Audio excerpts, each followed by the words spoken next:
Abíọ́lá tọ́pọ̀lọpọ̀ èèyàn mọ̀ ní Alásàrí Bẹ̀nẹ̀ a bá wọn kó kásẹ̀tì jáde tí ọ̀gbẹ́ni Akeem Ọlájúwọ̀n tó jẹ́ adarí ikọ̀ rẹ̀ tó ń gbé jáde òun la bá wọn ṣàbójútó rẹ̀ nílé kọ́lọ̀ ń jẹ́ àwà dáadáa. Akeem Ọlájúwọ̀n ó jẹ́ alálùbáríkà, ẹni ire, alápọ̀nlé, ẹni tá a bí tá a kọ́, ẹni tá à ń rí àwòkọ́ṣe lára rẹ̀, aláwòkọ́ṣe èèyàn ni à ń rí àwọn nǹkan lára rẹ̀ tá a fi ń kọ́gbọ́n.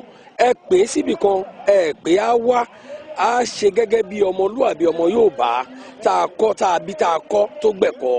Ìdí rẹ̀ tá a náà fi wá bí láti ìdí Kútọ́nù. Ẹ ṣeun kọ́ lọ́n jẹ́ àwa dáadáa. Irọ́ kò ń ṣe pé bí Elédùà ṣe dá mi nìyẹn. Ẹ rí i pé mo ń sọ̀rọ̀ yìí náà, ọ̀rọ̀ mi kàn máa ń le. Àfàwọn tó ti mọ̀ mí bí ẹ̀yin náà ló máa mọ̀ pé ọ̀rọ̀ tí mò ń sọ ọ̀rọ̀ ni, kò ń ṣe pé bóyá mò ń bínú. Ẹlòmíì ó máa ń fẹ́ fèsì nígbà mi pé bàǹkì ti máa ń yarí jù, sọ̀rọ̀ tó wà ń lẹ́yìn tó yarí kò rí bẹ́ẹ̀, bá a ṣe dá mi nìyẹn. Ẹ bá dẹ̀ tó wá bá mi pàdé ń bò mí ẹ̀ tún ká ọmọkùnrin iṣẹ́ ọmọlúàbí pọ̀ o.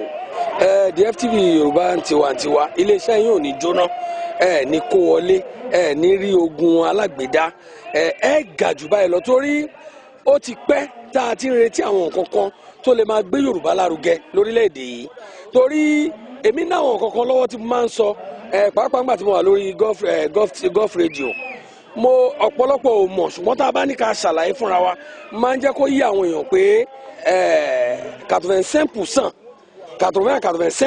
ní Yorùbá tó wà lórílẹ̀‐èdè Benin tí mo dúró tí mo lè ṣàlàyé báwo ló ṣe jẹ́ 85% tá a bá kó gbogbo Benin jọ 85% ní Yorùbá lórílẹ̀‐èdè Benin. Inú mi dùn pé irú àwọn TV Ọlọ́run jẹ́ kó tún pọ̀ ẹ̀yin náà ẹ̀ ní di ọlárẹ̀yìn ọlárẹ̀wájú lẹ́ẹ̀bà jẹ́ DSTV tiwantiwa ẹ̀ ga jù báyìí lọ.